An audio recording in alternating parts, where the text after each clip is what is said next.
Ẹ káàbọ̀ sórí ètò Lady K Ìfẹ́olúwa. The baby of Odùduwà nation. Mo kí gbogbo ẹ̀yin ìyá mi, ẹ̀yin bàbá mi, gbogbo ẹ̀yin ọmọkọlẹ̀ Yorùbá. Ẹ̀yin ìyá mi, ẹ̀yin bàbá mi, ṣé ti rí ohun tá ń sọ báyìí? Ṣé ti rí bí wọ́n ṣe ń pa ìran Yorùbá sí àpasáyé? Ṣé ti rí ohun tí wọ́n fi ojú ọmọ Yorùbá rí? Ṣé rí bí wọ́n ṣe ń ṣe ìka wa ní ilẹ̀ Yorùbá? Nítorí ìkà lèmi rí eléyìí sí. Ìwà burúkú ni mo rí eléyìí sí. Nígbà tí wọ́n gbé trailer àwọn bulldozer tí wọ́n kó wọn àwọn katakata tí wọ́n kó wọn wọ inú oko kòkó ní ìlú Ondo, kòkó tó ń sowó, wọ́n kó bulldozer wọnú oko kòkó more than 20 acres of land tó jẹ́ wípé kòkó ni wọ́n fi ń ṣe kíni ni wọ́n so ní orí ẹ̀ tí àwọn ọmọ Yorùbá dẹ̀ kó owó níbẹ̀ tí wọ́n fi manage ayé ara wọn tí wọ́n dẹ̀ dá wọn ní owó. Máa play video náà, ẹ fi ojú yín méjèèjì wo video tó bá jẹ́ wípé ilé ìdá, tó bá jẹ́ pé ìwà ìfọwọ́ lágbáni lójú tí wọ́n wò ní ilẹ̀ Yorùbá tó bá jẹ́ wípé bójú mu, ṣé Fúlàní lè fi ilẹ̀ dá oko kí wọ́n dẹ̀ destroy gbogbo oko yẹn? Ṣé Fúlàní lè fi ilẹ̀ kó fi dá oko, kó fi ṣe nǹkan ọ̀gbìn sí, kó fi ṣe tòmátòsì, kó fi ṣata, kó fi ṣe ẹ̀wà, kó fi ṣe àlùbọ́sà, kó fi ṣe ọ̀dùnkún, kó fi ṣe iṣu? Tó jẹ́ pé ohun táwọn fi ń ṣe owó lọ́dọ̀ títí wọn nìyẹn. Kòkó làwọn èèyàn títí wá ń lò jù ní ilẹ̀ Yorùbá láti fi wọ owó. Kí wọ́n dẹ̀ wá ṣe bẹ́ẹ̀ kó wá gbé katakata wọ inú oko kòkó, àwọn kòkó tó ti ń so ẹ̀yin ọmọ Yorùbá tàtà. Gbogbo ọ̀nà làwọn pípò yìí gbà láti fi pa ìran Yorùbá sí ara. Ẹ bá mi share ètò yìí. Gbogbo ọ̀nà ni wọ́n gbà láti fi ṣe ìran Yorùbá ní ọṣẹ́, láti fi ṣe ìkà fún ìran Yorùbá. Ohun tí wọ́n ṣe fún ọmọ Yorùbá kò sí ẹni tó lè gba irú ẹ̀. Kò sí ẹni tí wọ́n lè bá dán irú ẹ̀ wò. Ọmọ Yorùbá tàtà, ẹ jẹ́ ká jí. Gbogbo ohun tá ṣe ń pariwo nìyẹn wípé ẹ jẹ́ ká dá dúró. Ìpìlẹ̀ tó ti bàjẹ́ ká tún ṣe. Ìpìlẹ̀ tó ti bàjẹ́ kí a jọ tún ṣe kó ba lè dá, kó ba lè rí bó ti yẹ kó rí. Ẹ wo ibi tá dé dúró lọ́jọ́ tòní. Ẹ wo bí ìyà ṣe ń jẹ ìran Yorùbá. Ẹ wo bí ọmọ ẹlẹ́ran ṣe ń jẹ egungun. Ọmọ aláṣọ ń wọ àkísà. Àwọn tó wá yẹ kó máa wọ àkísà, àwọn ni wọ́n ń lo aṣọ ìgbàlódé tí wọ́n fi ń ṣe ẹ̀ṣọ́. Gbogbo kòkó tó wà ní ilẹ̀ Yorùbá wọ́n ti destroy gbogbo ẹ̀. Owó kòkó òun ni bàbá Awólọ́wọ̀ ni wọ́n fi kọ́kọ́ kọ́ first upstairs sí ìlú Ìbàdàn. Owó kòkó ló fi kọ́. Òun ló fi máa ń pe ilé yẹn ní ilé kòkó. Ní ìlú Ìbàdàn nílé yẹn wà. Ilé tí mo ti débẹ̀ yìí ni tí mo fi ojú mi méjèèjì rí. Owó kòkó ló fi kọ́. Ní ibi tí Ọlọ́run kẹwàá dé ní ilẹ̀ Yorùbá, kókò jẹ́ wípé kòkó yẹn lásán làwọn bàbá wa màmá wa ni wọ́n fi ṣe iṣẹ́ ọrọ̀ tí ìjọba fún wọn ní support. Ṣé ẹ mọ iye country tí wọ́n ti lo kòkó? Ṣé ẹ mọ iye orílẹ̀-èdè aláwọ̀ funfun tí wọ́n máa import kòkó lọ? Gbogbo kọfí tá a mú nílùú òyìnbó kí ni wọ́n fi ṣe? Ṣebí kòkó ni. Ẹ fún mi ní nǹkan tí a lè fi kòkó produce ní ilẹ̀ Nàìjíríà tí wọ́n dẹ̀ fi produce ẹ̀. Ẹ fún mi ní nǹkan tí wọ́n produce pẹ̀lú kòkó ní ìlú Nàìjíríà. Ẹ bá mi kọ sí comment section. Kòkó wọ̀nyí ni àwọn èèyàn ń ṣiṣẹ́ takuntakun tí wọ́n gbé lọ sí òkè òkun, tí àwọn òyìnbó sì mọ value ẹ̀, tí wọ́n cherish ẹ̀ ju kí ló dálẹ̀ lọ. So many things làwọn òyìnbó fi kòkó ṣe. So many things ni òyìnbó fi kòkó ṣe. Kòkó yẹn ni wọ́n wá sọ di ìdàkudà fún àwọn tó ní kòkó nílùú Nàìjíríà. Ẹ bá mi gbé ojú ayọ̀ sókè. Ẹ bá mi wo bí wọ́n ṣe fìyà jẹ àwọn ará Oǹdó, bí wọ́n ṣe kó wàhálà bá wọn, bí wọ́n ṣe sọ wọ́n sínú ebi, tí wọ́n sọ wọ́n sínú ìyà láti pàṣẹ wípé wọ́n destroy so many acres of kòkó tí kòkó yẹn dẹ̀ ti so. Wọn ò jẹ́ kó tún ká torí ẹ̀ o, kó fìyẹn ṣe mo jèrè kí wọ́n lọ tà á. Tí kòkó ni wọ́n destroy yẹ. Àwọn wèrè ìjọba Nàìjíríà, àwọn olóṣèlú, àwọn alágbára tí wọ́n wà nínú Nàìjíríà, àwọn náà ṣe eléyìí o, ọmọ Yorùbá tàtà. àwọn ni wọ́n ṣe ìkà fún àwọn èèyàn lọ́tùn lọ́sì tí èmi àti yín tí àwa sì ń pariwo pé kí ìran Yorùbá bọ́ lóko ẹrú tí àwọn kan náà dẹ̀ tún jókòó síbì kan wípé àfi kíyà máa jẹ̀wọ̀n Yorùbá ìjọ wo la fẹ́ ṣe lè gbogbo ilé ìdá gbogbo ohun tí a ní ní ilẹ̀ Yorùbá ó ti tó fún ìran Yorùbá láti fi dá dúró ó ti tó kí a fi dá dúró kí a dẹ̀ gbégbé ayé àlàáfíà pẹ̀lú wọ̀nba nǹkan ta ní tí a bá mọ ìwúlò ẹ̀. Ẹ wo kòkó mi ìràkúrà ni wọ́n rà lọ́wọ́ àwọn tó ń ṣe wàhálà ní oko ṣùgbọ́n nígbà tó bá máa import ẹ̀ tán wọ́n import ẹ̀ ní òbítíbitì owó gọbọyé ọmọ Yorùbá ẹ jẹ́ ká jí ẹ jẹ́ ká gbárùkù tira wa ṣebí àwọn ìdílé kan àwọn mọ̀lẹ́bí kan àwọn fámílì kan ni wọ́n ní ọ̀pọ̀lọpọ̀ kòkó tí ẹ máa wo fídíò èyí ṣebí àwọn ìdílé kan ni wọ́n ní tí wọ́n dẹ̀ wú oko yẹ tí wọ́n dẹ̀ finish oko yẹ lọ irú àwọn fámílì yẹn sì ó ṣe òṣe wọ́n sì rí owó kòkó yẹ fi gbé bùkátà yí ara wọn wọ́n sì rí owó kòkó yẹ wọ́n sì rí fi gbé bùkátà yí ara wọn nísìnyí tó ti wá destroy gbogbo kan lọ báyìí ẹyọ ọmọ Yorùbá tàtà kí ni àwọn pípọ̀ ìfẹ́ fi live ṣé wọn ò ti sọ wọ́n sí ìhòhò ṣé wọn ò ti pa wọ́n ní àpasáyé ṣé wọn ò ti gba ẹ̀mí ní ẹnu wọn èèyàn tó bá ti lè dínú àti jẹ àti mú èèyàn irú èèyàn bẹ́ẹ̀ apààyàn ní wọ́n ti pa àwọn pípọ̀ ìsáyé nílùú Oǹdó wọ́n ti pa wọ́n sí ayé ní ìlú Oǹdó owó kòkó yìí lẹ́lòmíì fi ń jẹ ló fi mu ló fi ń rọmọ níléèwé owó kòkó yìí ní ẹlòmíì fi ń gbọ́ bùkátà ẹ má tẹ̀sí jẹ́ kí làágùn jìnnà ẹ bá wa gbọ́rọ̀ láti ẹnu àwọn tó ní kòkó kẹ wá bá mi ṣí ẹ̀ tí eléyìí bá dáa tó bá jẹ́ pé wọ́n lè lọ dọ́ irú eléyìí wò fún wọn ní ilẹ̀ Haúsá tó bá jẹ́ pé àwọn Haúsá because àwọn tó ṣe eléyìí sí ọmọ Yorùbá ni wọ́n o pa Yorùbá lọ̀tá Yorùbá Yorùbá lẹni bí Yorùbá ní ìka ènìyàn Yorùbá ní kẹ́ni má ní Yorùbá ní ó mà ṣe o ó mà ṣe o ó mà ṣe o ọmọ Yorùbá tàtà ọmọ Yorùbá tàtà ìkàmànìyàn Yorùbá o Fúlàní máa gbárùkù tira wọn when it comes to their business wọ́n á jọ fi ọwọ́ sowọ́pọ̀ wọ́n á jọ fi ọwọ́ wẹwọ́ láti lè make sure wípé yes business lágbájá ó dìde wọ́n tún wá ọ̀nà bí wọ́n ṣe máa ti ara wọn là bí wọ́n ṣe máa fi ọ̀nà ọ̀la wọn ara wọn with that business téèyàn kan ni wọ́n bá ṣe gbogbo wọn rẹ́dí àti ṣe kíni àti sowọ́ papọ̀ pẹ̀lú ẹ̀ kí wọ́n jọ jèrè business yẹn wọn ò ní kí tẹ̀ kó bàjẹ́ ṣùgbọ́n ní ilẹ̀ Yorùbá baálẹ̀ á destroy oko lóko oko tẹ́ẹ̀lì ké sí ìjọba wípé ẹ bá wa fún wọn ní ajílẹ̀ o kí wọ́n máa fi sí ilẹ̀ o kí ìkòkò wọn lè máa develop dáadáa o kí wọ́n lè wà ókè o wọn ò ṣe bẹ́ẹ̀ fún wọn o oko tí ẹ lè wò wọ́n sùsùsùsù kẹ sọ fún ìjọba pé ẹ fún wa ní katakata o kí àwọn àgbẹ̀ wa máa fi ro oko wọn ẹ ṣe bẹ́ẹ̀ fún wọn o oko tí ẹ lè wò sùsùsùsù kẹ sọ wípé ó yá o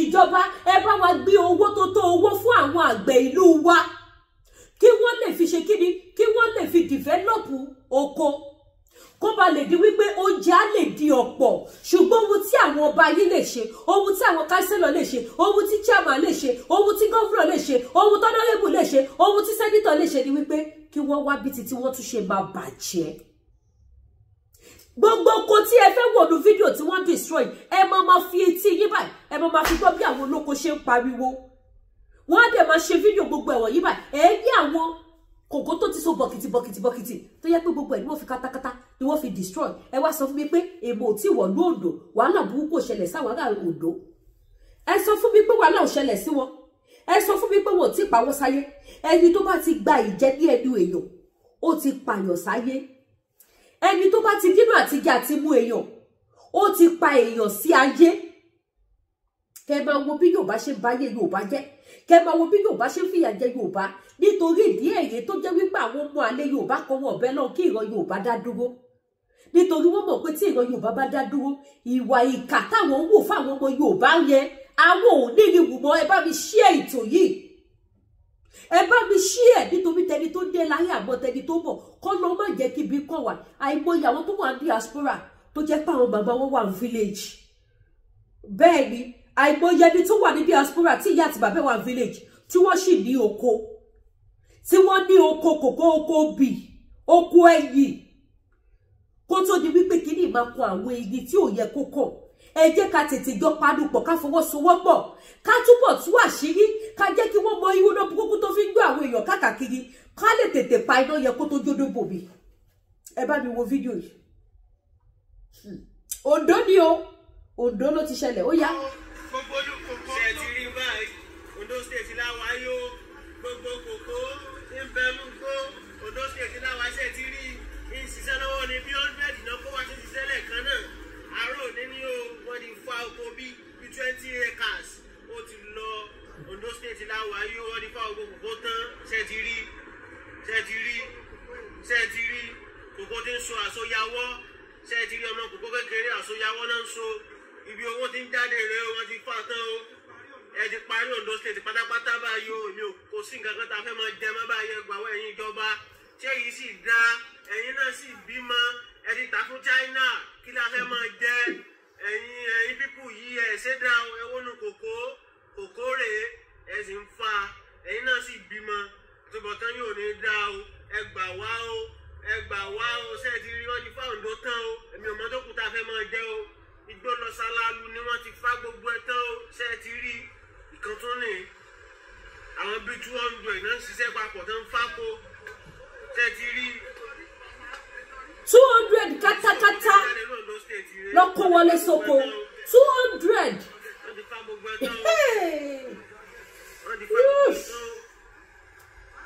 wọ́n ti fá gbogbo ẹ̀ tán o wọ́n ti fá gbogbo ẹ̀ tán o kòkó wẹ́wẹ́ tí ń so àsóyáwọ́ ṣé ẹ ti rí inú kòkó wẹ́wẹ́wẹ́ àsọyáwọ́ ní so ibi owó tí ń jáde nínú Ondo wọ́n ti fa gbogbo ẹ̀ tán o ṣé ẹ ti rí wọ́n ti fa gbó tán o wọ́n ti fa oko tán pátá wọ́n ti parí Ondo.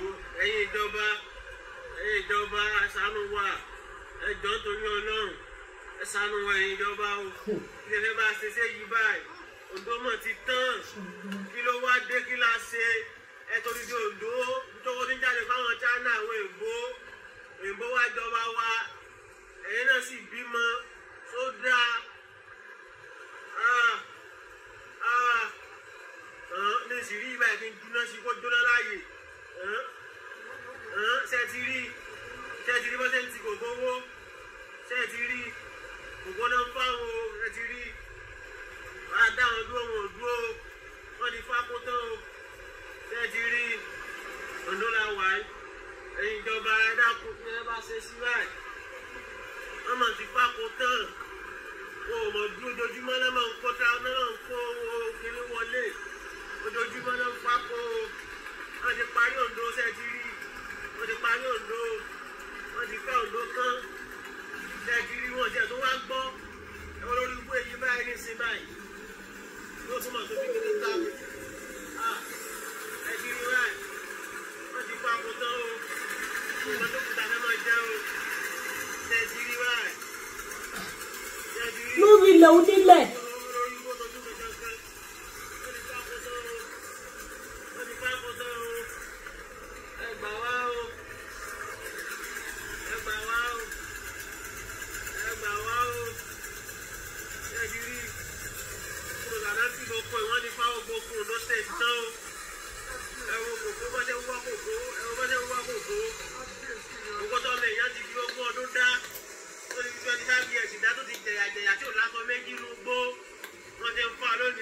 Ẹ bá máa ṣí ètò yìí. Wọ́n ti ń fa o, ẹ gbà wá o, ẹ̀yin gọ́ọ̀mẹ̀ntì Ondo State ẹ gbà wá o, ìrònú tó kù tàbí máa jẹ báyìí o, tí wọ́n ló dé láwa nìkan ni ẹgbẹ́ bẹ́ẹ̀ ṣe bẹ́ẹ̀ ránà ìjọba ní ẹ̀ta fáwa náà, a máa san iye, a máa sanwó rẹ, ẹ gbọ́ o, tí wọ́n la fẹ́ ṣe ṣé yìí báyìí, ẹ̀yin ìjọba,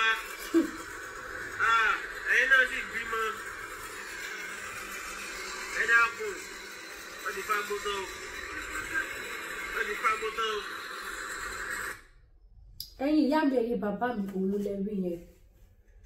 Ìjọba gba ilẹ̀ kòkó lọ́wọ́ àwọn tó ní ilẹ̀ wọ́n dẹ̀ tà fún China. Kí ni China fẹ́ ṣe níbi ó fẹ́ wá gold?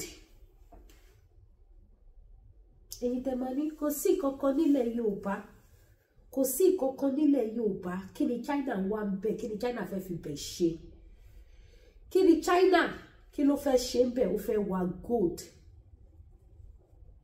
ó fẹ́ wá gold, gbogbo wọn àlùmọ́nì wa, gbogbo wọn àmúṣọrọ̀ wa, àwọn pípì dẹ̀ ń kó lọ lójú wa báyà dẹ̀ lajú sílẹ̀, a dẹ̀ pé wọ́n olórí wọ́n dẹ̀ ń ba ogún ìran wa, wọ́n dẹ̀ ń bàjẹ́.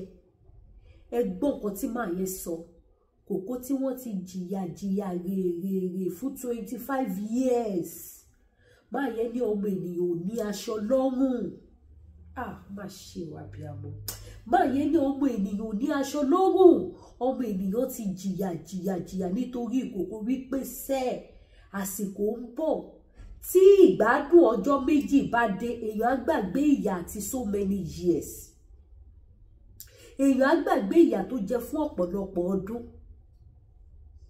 Oko kòkó yẹn ni wọ́n ti wá sọ di rádaràda yìí o, oko kòkó yẹn ni wọ́n ti gbà lọ́wọ́ wọn yìí o, tí wọ́n ti gbé ilẹ̀ yẹn fún China wá bà ilẹ̀ yẹn jẹ́ because ilẹ̀ tó bá ti wá gold, ilẹ̀ yẹn ò lè ní àtúnṣe mọ́. Number one, ó máa jìn, kò sí bó ṣe fẹ́ filẹ̀, go back.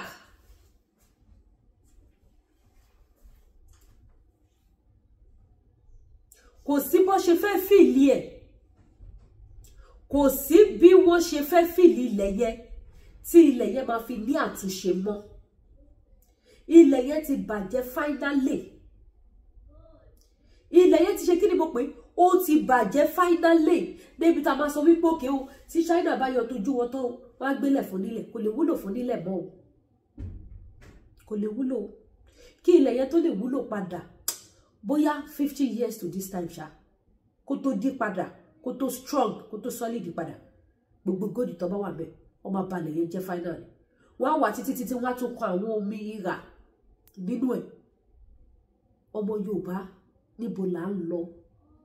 Ṣé bí a ṣe máa wò wọ́n nìyí tí wọ́n dẹ̀ máa fìyà jẹ àwọn ẹ̀yà wa, ìran títí wa? Ṣé bá ṣe máa wò ní tí wọ́n dẹ̀ máa ba ayé jẹ́? Ìṣẹ̀lẹ̀ tó ṣẹlẹ̀ sí pẹ̀lú nǹkan tẹ́ ẹ̀ gbọ́ tí wọ́n sọ yìí, ó fi hàn wípé gọ́vnà gan mọ̀ sí. Àwọn olóṣèlú Ondo State gbogbo wọn pátápátá wọ́n mọ̀ sí nǹkan tó ṣẹlẹ̀ because kì í ṣe ilẹ̀ kékeré, kì í ṣe ilẹ̀ kékeré kí wọ́n tó lè kó almost 200 bulldozer wọ orí oko máa lọ fi fá oko kòkó yẹ. Ẹ ti rí pé kì í ṣe ilẹ̀ kékeré, ilẹ̀ tó pọ̀ rẹpẹtẹ gidi ni. Àwọn ilẹ̀ tó yẹ tó kàtà àzúmi wípé òkè o, wọ́n fẹ́ gba ilẹ̀ o, kọ́ tẹ̀ wá fi kọ́ factory company fún àwọn youth. Kí Nàìjíríà náà máa produce nǹkan kan máa gbé travel out. Ẹ lọ wo gbogbo nǹkan tá à ń lò ní Nàìjíríà.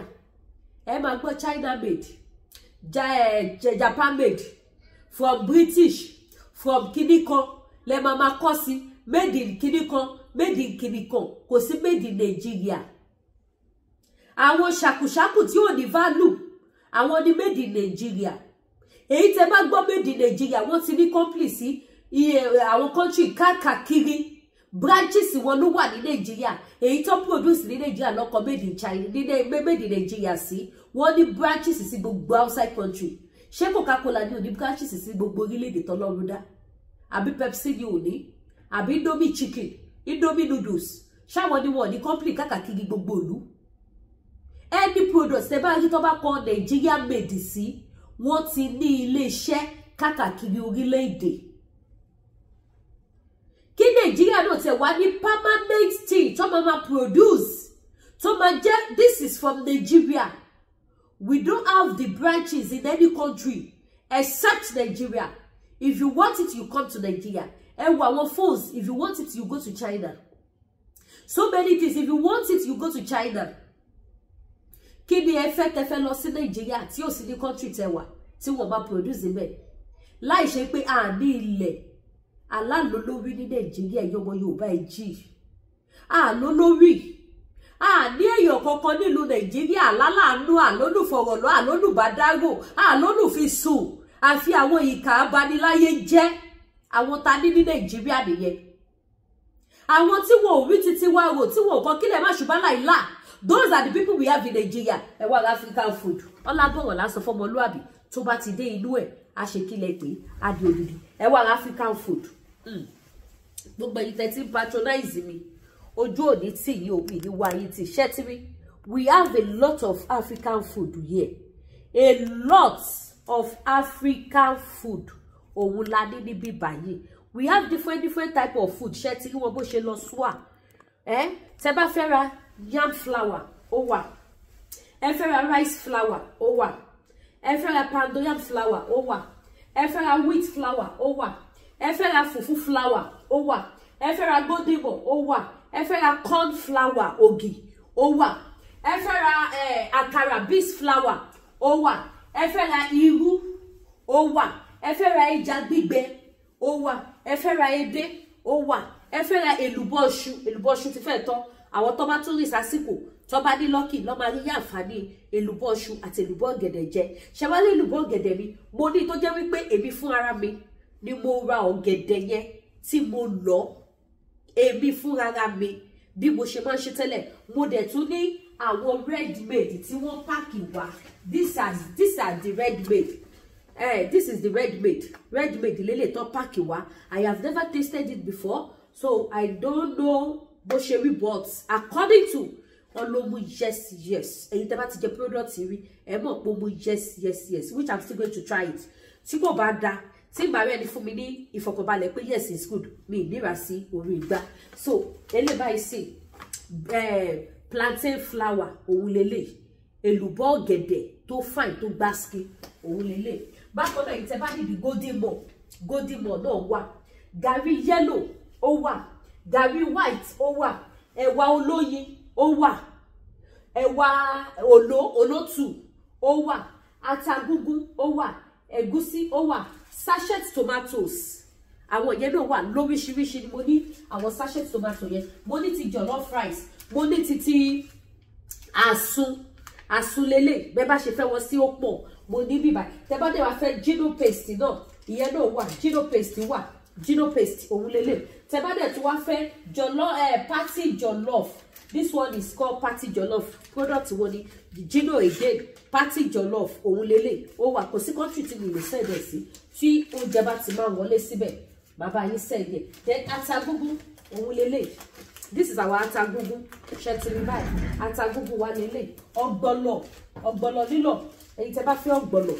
This is ọ̀gbọ̀lọ̀. Ọ̀gbọ̀lọ̀ lílọ̀ lélẹ̀. It's very fine. Mo ti sè lára ẹ̀. Ó wú yes dada. Ẹ̀yin tẹ́ bá fẹ́ ra rub, ó wà. Ìyẹn wà nínú store náà. We still have another store again o. Ìyẹn náà lọ fún African food. Àti tó ọjà síbẹ̀ tọ́jà bá ti débẹ̀, máa gbé yín débẹ̀ ẹ rí. Bákan náà tẹ́ bá fẹ́ palm oil 2 litre, ó wà. 1 litre, ó wà. Palm oil. Epo mi dẹ̀ fine. Epo tó fine dada lélẹ̀, ó wà. Ẹ̀yin tẹ́ bá dẹ̀ fẹ́ 4 litre, banga, ó wà. Òun lèyí. 4 litre epo, òun lélẹ̀. Èyí tẹ́ bá ti fẹ́, ó wà. Bẹ́ẹ̀ bá ṣe fẹ́ sí ẹpẹlẹ dike. Tẹ́ bá fẹ́ rice ọ̀fadà, ó wà. Tẹ́ bá fẹ́ tapioca ni. Ẹ̀yin tẹ́ bá like tapioca ni, ìyẹn náà wà available. Gbogbo ẹ̀ ó wà. Edé wẹ́wẹ́, edé ńlá, ó wà available. Semovita, semolina, irú, gbogbo ẹ̀ ó wà available ní Lady K African Store. Lady K African Store. Mo wà ní 76 Wentworth Street, Almity Downtown South. 76 Wentworth Street, Almity Downtown. Ẹ̀yin tẹ́ bá fẹ́ wá sí store mi, ẹ feel free láti wá sí store mi. Ẹ lọ sí Google Play Store. Or kẹ́ lọ sórí normal Google. Tẹ́ bá ti type Lady K African Store, á gbé gbogbo view store mi, á gbé wá fún yín. Á dẹ̀ gbé location mi, phone number mi, á gbé wá fún yín. Ẹ lọ sí Google Play Store or Google gangan. Ẹ type Lady K African Store. Lady K African Store. Tẹ́ bá ti type ẹ̀ sórí Google Play Store, ó máa gbé gbogbo location wá fún yín. Ẹ feel free láti drive down wá sí shop mi. Ẹ̀yin tẹ́ bá dẹ̀ lè wá kẹ́dẹ̀ ní, ẹ pè mí lórí WhatsApp number. Any state tẹ́ bá wà ní Canada, màá bá yín ship oúnjẹ yín síbí. Ẹ̀yin tẹ́ bá dẹ̀ wà ní outside country náà, tẹ́ sì ní Canada, tẹ́ bá fẹ́ patronize mi, kò síbi tí mi ò lè ship sí. Ẹ̀yin tẹ́lẹ̀ tí ń ra African food lọ́wọ́ mi láti UK, láti America, mo dúpẹ́ lọ́wọ́ yín o. Ìfẹ́ tẹ́ni tẹ́ fi ń bá mi rajà ní agbára Ọlọ́run, gbogbo ibi táwọn ọmọ títí náà bá ti dé, ayé a máa nífẹ̀ẹ́ o, nítorí kò easy kéèyàn dédé pé láti America pé yá send èlùbọ́, ẹja, edé sí mi. UK náà send gàrí, send èlùbọ́, lọ́ọ̀lọ́ọ̀ yẹ. Mo dúpẹ́ lọ́wọ́ yín, mo mọ̀ lórí o. Ebi ara ebi ẹ̀mí kò ní pa yín. Bákan náà èyí tẹ́ bá fẹ́ ra aṣọ, ẹ má gbàgbé pa ní ṣọ́ọ̀bù aṣọ wa náà, ìyẹn náà wà ńbẹ̀. A ní ààyè títí àwọn spiritual products náà, ìyẹn náà ṣe kíni, ìyẹn náà gbáàsì ó wà síbẹ̀. Èyíkéyìí tẹ́ bá ti fẹ́, ẹ̀yẹ ṣáà ti pé Lady K. Anything, even ní tí mi ò bá polówó gan, tẹ́ bá mọ̀ pé yes, ẹ̀dẹ̀ nídìí nǹkan báyìí, ẹ pè mí wò tí n bá ní, màá jẹ́ kẹ́ mọ̀. Tí ó bá sì máa jẹ́ kẹ́ mọ̀. Ní agbára Ọlọ́run, pọ̀nmọ́ Ìjẹ̀bú wa náà ó máa tó dé, àti ginger apps wa náà, ìyẹn náà máa tó dé, gbogbo ẹ ti wà lọ́nà, so máa tó dé. So èyí tẹ́ bá fẹ́ ra irú lọ́fíńdà, ẹni lọ́fíńdà tẹ́ bá fẹ́, ó wà ṣẹ́rí pọ́tọ̀tọ̀ ni wọ́n à kó wọn papọ̀. Oníkálukú ló ní store títí ẹ̀, the same building náà ni, the same one entrance náà lẹ máa gbà, tẹ́ máa fi lọ sí each store fún oníkálukú. So ẹ ṣeun gan, mo dúpẹ́ púpọ̀ lọ́wọ́ yín, ojú òní tì yín. Gbogbo ẹ̀yin tẹ́ dúró tì mí, gbogbo ẹ̀yin tẹ́ jẹ́ kójúkó ti Lady K, gbogbo ẹ̀yin tẹ́ mú mi bí ọmọ, gbogbo ẹ̀yin abiyamọ ẹlẹ́yin ijó àánú, olórí aṣọ yín kò ní fàyà, ayé ò ní faṣọ yín ya, ayé ò ní gbọmọ pa lọ́wọ́ yín. Ìbànújẹ́ kéré tóbi kò ní ṣẹlẹ̀ sí yín ní orúkọ Jésù. Ẹ wá ní rí dààmú lórí ọmọ, lórí ọkọ. Gbogbo bí tẹ́ ń wojú Ọlọ́run fún oore sí Ọlọ́run bá mi ṣe fún yín. Ẹ má tún wá gbàgbé gbogbo ẹ̀yin tẹ́ bá fẹ́ ra pákúrú mọ́ kó dó dáadáa. Àsìkò tútù la wà, ìṣe bẹ́ẹ̀ mo ṣe kàkọ̀pọ̀ aṣọ mẹ́rin. Síbẹ̀ náà mo ṣe fílò tútù yìí. Gbogbo ẹ̀yin tẹ́ bá fẹ́ ra àgúnmu manpower, ẹ wo bíbà ẹ jẹ́ ìṣòfófó kan fún yín. Ẹ bá dóko dáadáa, òtútù ò ní mú yín o. Ẹ bá dóko dáadáa, òtútù ò ní mú yín o. Tó bá yẹ pé mi náà mò ń gbé sí bọ́dì ní kí ló ń jó tútù, òtútù ò ní mú mi o. So ẹ wá ra àgúnmu manpower. Gbogbo ẹ̀yin mọ́ mi 30-70. Ẹ má dá èèyàn kan bá sọ fún yín wípé 30-70 kẹ́ má dóko mọ́, ẹ má dá wọn lò. Orí tẹ́ fi ṣèwé náà ló ṣì wà ńbẹ̀. Kì í ṣe pé wọ́n change abẹ́ yín yẹn, wọ́n change ẹ̀ kọ́ máa fọ́ dáadáa nẹ̀. Ẹ mọ̀ fọ́ dáadáa, kẹ́ máa jẹun tó dáa, ẹ máa jẹ multivitamin tó wà pa, kẹ́ máa dóko yín níṣò. Ibi ẹ bá lè dòde, kò sí kan tó fi ṣèyàn. Ẹni bá sọ fún yín pé kẹ́ má dóko, ẹni kò gbẹ́nu ẹ̀ sọ́hùn. Ṣó fẹ́ gbádàdì lọ́wọ́ yín ni. Dóko dáadáa, dídó lóko. Ọlọ́run ò fi expiry date, kò fi sára obìnrin, kò sì fi sára ọkùnrin. Torí tó bá fi sí àwọn bàbá 90, wọn ò ní ṣì máa fẹ́yàwó kó máa bímọ. Ẹ lọ sábúlé, ẹ gbọ́ pé bàbá 90 years ó ṣẹ̀ṣẹ̀ fẹ́yàwó, ẹ̀ṣẹ̀ bímọ. Kí ló dé tó okó tí ò expire? Ohun tó bá mọ okó tí ò expire, òbò expire, ẹ dóko dáadáa, ẹ dóko dáadáa. So gbọ́ ẹ tẹ́ bá ní àgúnmu tẹ́ lè lò, ẹ pè mí, àgúnmu manpower jẹ́ bí dán. Àwọn tó ń ra mọ̀ pé yes confam ni tí mo fọwọ́ ẹ̀ sọ̀yà. Bákan náà, èyí tẹ́ bá nídìí ti diabetes, ṣẹ́yìn diabetes àìsàn tó lágbára ni tó máa ń jágùn. Èmi ò kí ń parọ́ fún yàn. Àìsàn tó ní agbára tó máa ń jágùn ní diabetes. Ẹ̀yin tí diabetes ẹ bá ti pẹ́ lára yín, ẹ ra 2-pack. Ẹ ra 2-pack. Kìdẹ́ ṣe àìsàn gidi ní diabetes. Lórúkọ Jésù, Ọlọ́run á wò wá sàn. Gbogbo àwọn tí diabetes bá ń ṣe, Ọlọ́run á bá yín pàdé, á lọ. So gbogbo ẹ̀yin tẹ́ bá ti ní diabetes, ẹ mọ̀ pé ó ti pẹ́ lára yín, 2-pack ògùn ilẹ̀ máa lò. Ẹ̀yin tó bá jẹ́jẹ́ wípé ó ṣẹ̀ṣẹ̀ bẹ̀rẹ̀ ní 1-pack is enough. A lot of people give testimony. Mo sọ fún yín pé mi kọ́ ni mò ń ṣe, mò ń bá wọn tà ni. Àwọn èèyàn dẹ̀ ló jẹ́ kí n lè máa kó wá sí Canada. Nàìjíríà ni máa ń direct wọn lọ tẹ́lẹ̀. But nígbà táwọn èèyàn ń rà, ẹlòmíà ní ẹni tó ti rà ló ní kí n wá rà. Ẹlòmíà ní mo ti rà tẹ́lẹ̀, mo tún fẹ́ rà fún yàn níwájú ọ̀bọ ní máa jẹ̀mú. Báwo èèyàn ṣe máa ń sọ fún mi nìyẹn. That is why tó fi máa ń tètè tán. So òun ló fà tí mo fi kó wá sí Canada. Èmi kọ́ ni mò ń ṣe, mò ń bá wọn tà ni. Àwọn èèyàn dẹ̀ ló ní kí n máa kó wá sí bíbá yìí pé yes, ó wà pa, ó máa wà easy àtowó gbígbé yẹn fún àwọn láti order. So ẹ̀yin tẹ́ bá ní ìdògùn diabetes yẹn, ẹ pè mí kí n bá yín send títí náà. Kò sí country tí mi ò lè send ẹ̀ sí. Same títí pákó mọ́kódóbò dáadáa, amókò lè manpower. Kò síbi tí mi lè send yẹn náà sí. Èwo ló tún kù? Ẹ̀yin tẹ́ bá fẹ́ ra àwọn wig, a ní wig store, a ní jewelry store. Gbogbo ẹ̀ ló wà bí. Jewelry store wà, wig store ó wà, aṣọ lóríṣiríṣi. Gbogbo ẹ̀yin dádì mi, ẹ̀yin mọ́mì mi, ẹ wo eléyìí tí mo wọ̀ yìí sí. Ṣé ti rí báyìí? Mo sì ní another color ẹ̀. Mo ní black báyìí sí, yes, black báyìí kù. Mo dẹ̀ tún ní tí ò ṣe black tó jẹ́ bí blue. I think I have the blue color too. Blue color ẹ̀ wà. So mo láwọn aṣọ yẹn lóríṣiríṣi. Mo láwọn kaftan tẹ́ lè lò sí orí kí ló ti pè, irú bí mo ṣe múra yìí sí, òtútù mú. And I wish àti lo native tó máa bo gbogbo ẹ̀ délẹ̀ gbágbágbá. Eléyìí sí ó kọlẹ̀ gbágbágbá ni. Ó wà. Ẹ̀yin tẹ́ bá dẹ̀ fáwọn búbù tẹ́ lè lò láti fi rock party. ó wà. Ẹ̀yin tẹ́ bá fẹ́ àwọn búbù tẹ́ lè lò lájẹ́ tó jẹ́ pé láfíà tẹ́ bá wọ ṣòkòtò sísàlẹ̀ tẹ́ wọ polo sísàlẹ̀ ẹ tún wọ búbù lé lórí ẹ wọ lé lórí tó máa fine dáadáa ó wà available ẹ pé Lady K Ìfẹ́olúwa show. Ọdún tí ń bọ̀ ẹ tètè wá rajà yín gbogbo ẹ̀yin mọ́ bìbí tẹ́ wà ní diaspora tẹ̀yin dáàdì ẹ̀yin náà mọ̀ pé tó bá ti súnmọ́ àsìkò ọdún téèyàn bá sẹ́ẹ̀dì ọjà àbówọ́ ọ̀dọ̀ ọjà kò tètè deliver kò tètè dé so kó bá má ṣẹlẹ̀ bẹ́ẹ̀ sí wa ẹ tètè order ọjà yẹn wọlé náà ṣe tiraka àti kó gbogbo ẹ̀ wọlé kíákíá so kẹ́ tètè order kí tètè bá yín sẹ́ẹ̀dì ẹ̀ lásìkò tí ó máa tètè dọ́dọ̀ yín ojú òní tí wà mí ní wá yín tì ẹ ṣeun gan ẹ kú àdúrótì ẹ kú àtìlẹ́yìn ní agbára Ọlọ́run ire owó ọmọ àlàáfíà máa jẹ́ títí wa. Ẹ̀yin tẹ́ bá fẹ́ ra body cream body cleanser ó wà.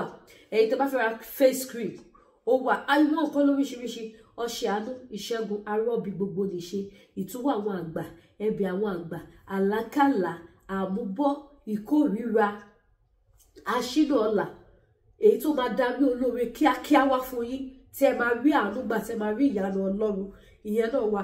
Èyí tẹ́ lè lò tẹ́ bá ń wá iṣẹ́ èyí tẹ́ lè lò tẹ́ bá ń wọkọ̀ abẹ́ wáyàwó gbogbo ẹ̀ ló wà available lọ́dọ̀ Lady K Ìfẹ́olúwa show. Tẹ́ bá dé store wa ẹ máa bá ń bẹ̀ kò jù bẹ́ẹ̀ lọ ẹ ṣé gan mo dúpẹ́ ẹ bá mi ṣètò ojú òní tí call for your order. Thank you.